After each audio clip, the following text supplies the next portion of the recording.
Hello everyone and welcome back to another vlog. I guess this is a music related vlog today.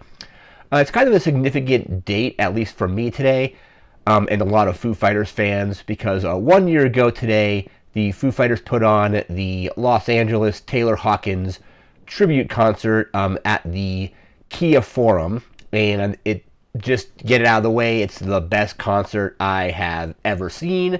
Probably I'm like 99.9%, probably 100% sure I am never ever going to see another concert like that pretty much ever again. It was a 6 hour long just music festival full of just amazing performances. Obviously the Foo Fighters basically played a good chunk of that set, but you had bands in there such as Queen and Rush, Alanis Morissette, people from Soundgarden were there. You had Miley Cyrus, Kesha were there, Pink was there. Pink, out of everybody there, aside from the Foo Fighters, because that's what everybody was kind of there to see, kind of, I think, stole the show. Pink did like 3 songs, I think. She covered Barracuda with people from Heart and Foo Fighters. She covered a Queen song with members of Queen and the Foo Fighters, and then she did backing vocals on The Pretender with the Foo Fighters, filling in for the backing vocals done by Taylor Hawkins. So seeing this concert was just an amazing experience. Like I said, best concert I have ever seen. It's kind of every other concert I see kind of just automatically pales in comparison, and that's no disrespect to the other bands that I'm seeing. I go to a decent amount of concerts every year, and I kind of just know going in that they're not going to reach this level, and I probably will never see a concert on that level again. So back, I want to say last year, early 2022, I had bought tickets to a Foo Fighters concert last summer. And then a couple months later, Taylor Hawkins, unfortunately, tragically, and very sadly passed away. So the tour that they were doing probably for Medicine at Midnight and a bunch of other, like a normal Foo Fighters tour, was very understandably canceled. And then they put together, over the summer and into the kind of fall, put together 2 tribute concerts for Taylor Hawkins. One was in London at Wembley Stadium. And I didn't go to that one just because of traveling to London. And for like a day, just seemed kind of weird. If I was able to get tickets to that, I probably would have and then done it anyway. But I was luckily able to get tickets to the Los Angeles concert. They were nosebleed seats, but I really didn't care where I was in the building as long as I was in the Kia Forum somewhere. Didn't care if it was floor, didn't care if it was nosebleeds.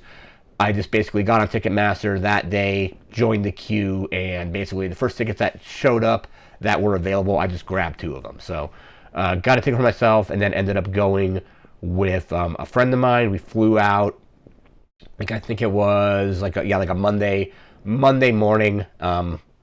Landed, went to Sidecar Donuts, amazing donuts in LA if you've ever go to it. Just game-changing kind of donuts, at least for me. We then went to the Santa Monica Pier for a little bit. We checked into our hotel. I then went up to the merch line at the Kia Forum because they were selling merchandise pretty much like all day long, or at least a good chunk of the day.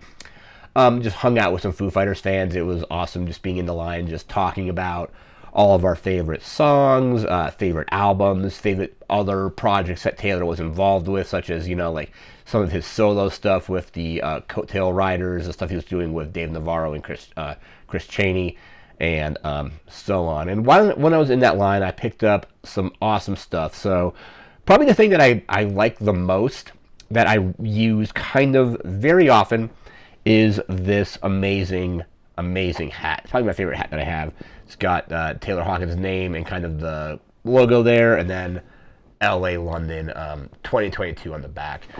Just an amazing prod hat there. And then my other favorite thing is this awesome poster.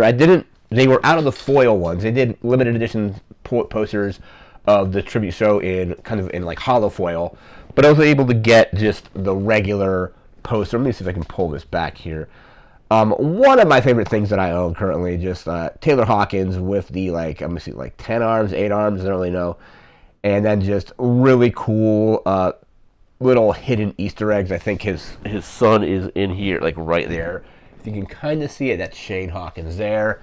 And then there is the of course, like the Chevy metal van down there as well. And these are numbered. I think it's really gonna be really faint, but my number here is, I think it's 192 out of, looks like 1350, I think, of these posters were made. So somewhat limited, but there's like, got there early. I actually went to the merch line twice, went through it on Monday, kind of like late afternoon Monday, and then very, very early on Tuesday, the day of the concert. So got there, like woke up at like 7 and got to like the merch line at like 7:30 or 8. Was there for like an hour or so. That's when I picked up the poster. The day before I picked up the hat, and I had picked up also this this tank top as well. So Taylor Hawkins, LA, London. And then the other shirt that I had already owned that I wore to the concert, this is the first shirt that they made available like over the summer. So I picked up that one there. So we have that, and then just the dates on back there. There was just a bunch of other shirts and stuff that you could have picked up. They had just tons of stuff, and I obviously like couldn't bring all of it back with me. It was kind of a trouble bringing the poster back. I had to have like send my friend down to somehow find a poster tube so I could roll it up, and luckily I was able to actually bring that onto the plane with me. Kind of just like had it in like a slot on my backpack. But yeah, the concert, I want to say I was up from 7 on Tuesday, up from like 7 a.m. until the following Wednesday until like 2 in the afternoon. So like being like awake for 30 or so hours to go to and prepare for an amazing concert. And I would do it all again in a heartbeat. Like I remember like getting back and just basically like falling, like just passing out, falling asleep from just being up for 30 hours, but also having witnessed and also standing for like 6 hours mostly. I think at the concert I maybe sat down maybe like once or twice, but I was pretty much on my feet the entire show. And it was a show that started at like 7 p.m. and it went to like midnight or something. Or actually, I think it went to like 1 in the morning. It was definitely like long. And then after that, I went back to the hotel, got everything packed up. We got the Uber back to the airport. So yeah, I was up for like 30 hours like total. And I often will bring, when I go to concerts, I will bring my phone and a secondary phone. The secondary phone is like an old iPhone that I just use for doing voice memos now. And it's what I use to kind of like record concerts. And I record kind of like almost every concert I go to. I put it in my iTunes library and generally don't really listen to them all that often. But this concert in particular is one that I will revisit time and time again. And then I will revisit the higher quality versions that I've like a handful of songs that I filmed videos for that I've also converted into MP3s for my personal collection. Some of like the bigger hits, I've recorded some of those. But I don't really listen to like my backed up concerts all that much, but this one is kind of the exception to where, like I've listened to it a handful of times since the concert, and I listen to the kind of like the video audio of some of the higher quality ones often as well. I have all those videos, not the full concert, but the videos that I took are on this channel. I'll leave a link in the description if you all want to check those out. But yeah, it was just 1 year ago today, the most amazing concert I've ever seen, I got to see, and it was kind of weird. Like after you see a concert, there's kind of this post-concert depression kind of thing. And I think for the first time ever seeing a concert, or a concert that I was like really excited to see, I didn't have that kind of the post-concert depression after it, because it was just like, like it was just such an amazing experience. And like musically, like I think it was like obviously like the greatest concert ever. And I was just, like glad and fortunate to have taken part of it and been there.